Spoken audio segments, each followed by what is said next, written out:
Tervetuloa media-eventtiin Tapiola Honka, Salon Vilpas. Vilpas voitti numeroin 96-82. Meillä on paikalla Jussi Savolainen, päävalmentaja, ja Omar Payne. Voitko kutsua sentteriksi? Jussi, ensin ihan yleiset ajatukset matsista. No se, mistä toi ero tehtiin tuossa toisella puolella, niin parannettiin ehdottomasti levypallopelaamista ja siirtymäpakki oli parempaa, kommunikointi parempaa, niin siinä se oikeastaan se ero tuli siinä kolmannen ja neljännen jakson aikaan. Et niitä asioita, mitä painotettiin tuossa puolella, täytyy selvästi parantaa, niin numeroiden valoissa ja oma fiiliksen ja mitä niin kuin nähtiin, niin sen perusteella niin parannettiin myös. Okei, ymmärsin, että teillä on ainakin jonkunnäköinen huono alkupari ensimmäistä matsia, mutta nyt tuntuu rullaamaan aika kivasti. Niin joo, tai oli itse asiassa, itse asiassa eka matsi aloitettiin Helsingissä tosi hyvin ja sitten vähän hiipusi toisella puolella ja sitten taas Salossa oli keskiviikko toisinpäin, niin painotettiin kyllä sitä, että halutaan olla heti lähtöön. Niin lähtöön energisiä ja se oli hieno startti, että sit vaan onkaan siitä ikävä joukkue pelata vastaan, että jos on vähänkään lepsuille tai ettei niitä tiettyjä asioita parhaan mahdollisimman tavalla tai fokus vähän hävii, niin ne rankaisee kyllä ja se nähtiin kyllä siinä niin toisen erään tai eka erän loppuun ja toisen erään aikaan. Mutta niin kuin sanoin, niin hyvin saatiin tuosta poimittu tuohon toiseen puolikkaan ne tärkeimmät asiat. 96 pinnaa vieras ei huono. Ei, se on ihan jees. Kysymyksiä? Mulla oli Jussilta se, että jos ajatellaan nämä 3 matsia, vedetään nyt yhteen, niin se, että sano jos on väärässä, mutta mun mielestä se peli oli teitä paras, minkä te hävisitte Risiikassa, koska oli 3 tosi erilaista vastustajaa, mutta se, että eikö tämäkin kertoo aika hyvää sitten tulevaisuutta ajatellen, että voitatte ne pelit, jos olette välttämättä olleet. Niin, kyllä mä nyt sanoin, että me oltiin aika hyviä tuossa kolmannessa erässä kuitenkin loppujen lopuksi, mutta et siis joo, ehkä näistä 2 viimeisessä matsissa niin on ollut semmoinen fiilis, että on tullut hyviä jaksoja ja sitten ollaan vähän niin kuin annettu se johtoasema pois ja kaveri on tullut sieltä takaa. Tietysti nyt on Ranien peli ja liipalaava luubaa, mutta jotenkin se on ehkä aina muutamia tilanteita, että se on vähän lähtenyt käsistä. Niin. Se tietysti se tasaisuus tässä kohtaa kaudessa ihan ymmärrettävästi puuttuu, mutta hienoa, että ollaan ne 2 viimeistä saatu käännettyä voitoksi. Se on, niin kuin sanoit, niin montaa eri puolustusta ollaan kohdattu ja se aina vaikuttaa siihen. Se vielä, että puhuit, että olette antanut johtoasemia pois vähän. Tuntuu, että ei aina ollut ihan kontrollista, ja kuitenkin tilanne oli tänään koko ajan Honkan johtamisella. Joo, kyllä se niin näin on, että mitä siinä puolellakin mietittiin, että oliko meistä loppujen lopuksi niin hirveästi hätää sitten kuitenkaan, vaikka kaveri tuli aika lähelle johtoasemassa koko ajan ja silleen niin kuin homma näpeisi ja sama tuossa toisella puolikkaalla, niin tuntuisi, että meillä on ihan ok.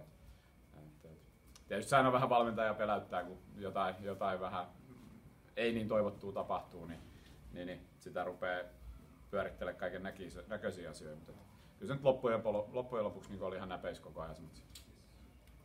Muita kysymyksiä? Okay, next Omar Payne. Congrats on the win. Your general thoughts on the game?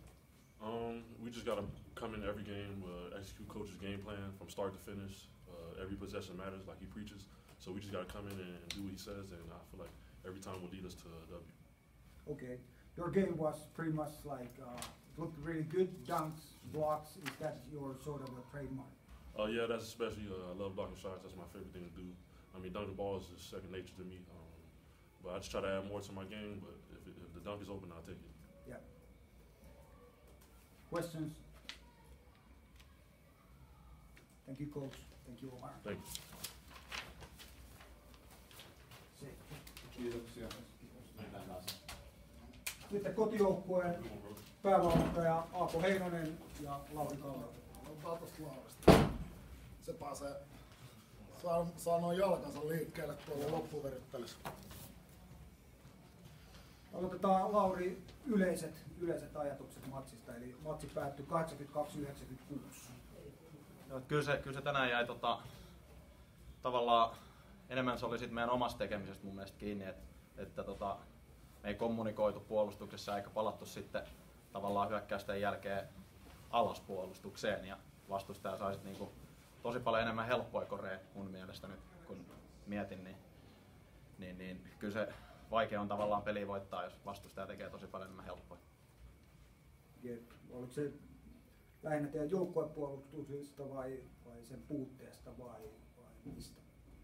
No, vaikea nyt sanoa, että kyllä se enemmän oli niin kuin tavallaan niin kuin yhteisestä tekemisestä, että siellä oli tavallaan hyviä hetkiä pallollisen puolustamisessa ja sitten pallottamisessa, mutta sitten tavallaan se 24 sekunnin tavallaan yhtenäinen puolustus, niin sitten sieltä tuli tavallaan sellaisia, että ei oltu sit koko sitä aikaa kurinalaisia ja sitten vastustaja pääsi ronkaisemaan, että joko se tapahtui siinä heti siinä niin kun olisi pitänyt reagoida nopeasti hyökkäyksen päättymiseen ja sitten kääntyi puolustaa, niin joko se tapahtui siinä tai sitten kun vastustaja pelasi vähän pidemmän hyökkäyksen puolella kentällä, niin just tavallaan screenien kommunikoimisessa ja pallottamisessa ja pallollisissa. Ja, se ei ole tavallaan, niin kuin, tavallaan mikään taktinen asia, että se on vaan tavallaan meidän niin kuin pelaajien toteuttamista, että sitä me ollaan oltu vähän niin kuin joka pelissä, ei olla missään tavallaan tehty siinä älyttömän hyvää duunia ja nyt tänään sitten kostautui.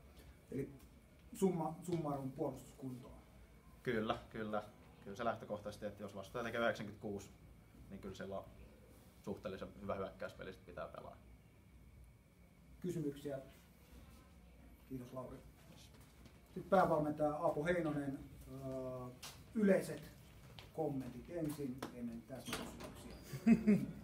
No, kyllä tuo 96 vastustajalle on niinku semmoinen, millä meidän on aika tosi vaikea voittaa ja siellä ehkä niinku, miltä se näyttäytyy tilastoissa on meidän 18 menetystä, joka on meille tosi paljon. Me ollaan pidetty pallosta yllättävän hyvää huolta ja se on niinku, se ei tänään onnistunut ja sitten tietysti noin vastustajan melkein 60% kakkoset ja melkein 40% kolmoset, niin kyllä se kertoo siitä, että ei me olla pystytty olemaan siinä puolustuksessa, missä meidän pitäisi. Alku superhuono, päästi hyvin mukaan, toikutte pitkään ihan muutaman pinnan päässä, sen jälkeen yhtäkkiä kaasu loppu tai bensatamista. Oliko näin vai ei?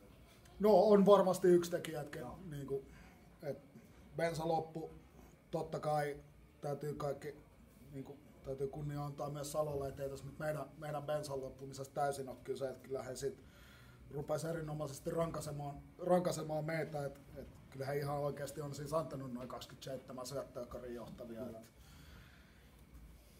Kysymyksiä coach Heinoselle? Lähinnä tästä 3 ekasta pelistä.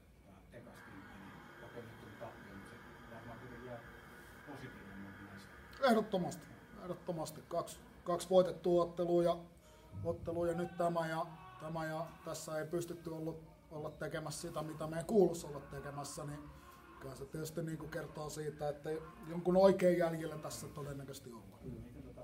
Mikä on tämä Emilienin tilanne? Hän on tänään pois.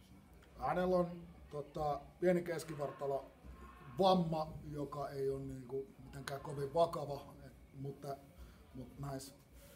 Tuossa seuraavaksi, kun lauantaina lähdetään Kauhajoelle, niin alkaa uusi samanlainen stintti, jossa pelataan 3 ottelua viikkoon käytännössä, niin se on parempi olla kunnossa kun tulee kentälle, kuin että otetaan puolikuntoinen ja katsotaan, että kestääkö se.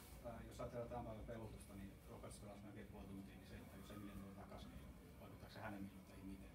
Voi olla, että vaikuttaa. Kyllähän meillä tällä hetkellä kyllä me koossa jäädään vähän pieneksi, että varmaan jollain tasolla vaikuttaa hänen minuutteihin ja olisi ehkä vaikuttanut myös niin kuin Kouvolassa, että pelattiin.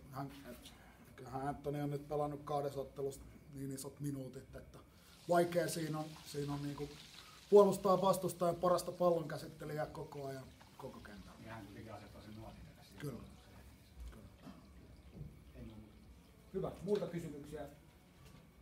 Kiitämme coach Heinosta ja Kiitoksia. kiitämme